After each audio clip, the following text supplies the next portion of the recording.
Drinking culture in Denmark at university is very different than in the US. It is very different in general. But in the US, my campus, for example, was a dry campus. That means no booze, even if you're over the age of 21 on campus. A whole different situation here in Denmark. There are Friday bars, and these Friday bars, they're fantastic. I mean, I know that they take some flack and that there's concerns about encouraging drinking on campus and that. It's all nonsense. These Friday bars, they're set up in a classroom, and basically what happens is every Friday, the campus coffee shop, or maybe it's a dedicated bar, it opens up for students for cheap drinks and socializing and mixing.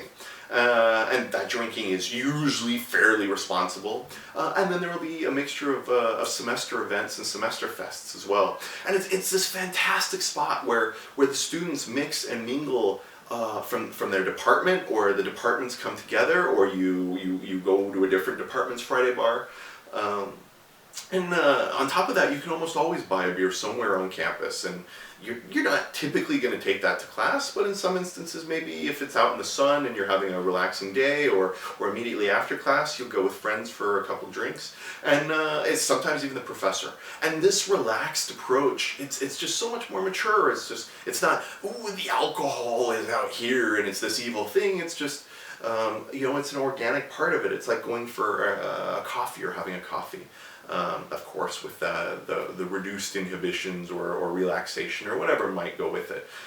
The Danes, they also have these study trips, semester trips, department trips, which at the start of their studies in a certain area that are these wild cabin trips that I don't want to do. There's usually all sorts of strange dynamics. I missed out on it, but from what I hear, there's usually quite a bit of drinking.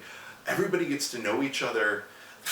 There is usually some sort of tradition of skinny dipping along the way, which sounds so bizarre and inappropriate and strange from an American perspective, but it creates these much more organic university class cohesive kind of relationships, and on top of it, I mean, you have the Danish shamelessness. There was a fantastic article which I'll link in the comment, written by another expat here in Denmark, talking about Danish shamelessness, and it leads to so many behaviors and a mentality that's just so much more healthy than a lot of what we were exposed to. For me, at least, growing up back in the States in conservative Arizona. So that is very fun, and the university boozing culture it's a strange dynamic thing. I think there's probably more university, or it's more integrated university drinking here than in the U.S., but it's much safer and much more healthy, which is a strange conundrum, if you will. But especially for international students, find your Friday bar and find Friday bars and go to those. That's another great spot to meet Danes and meet classmates and learn about Danish culture. It's a lot of fun. It's always brings great memories and good adventures. Thank you so much for tuning in. I'm thrilled that you made it this far into the video. I hope you found it interesting, quirky, informative. Perhaps I answered questions that you've been wondering about for a long time, questions you didn't even know you had, or perhaps you think I'm completely full of bullshit. No matter what, I would love it if you would let me know in a comment. And if you have questions that you want me to cover or that you want me to elaborate on, I love those as well.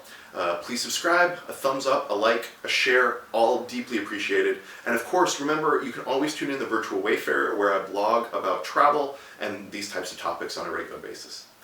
Thank you, open roads, safe travels.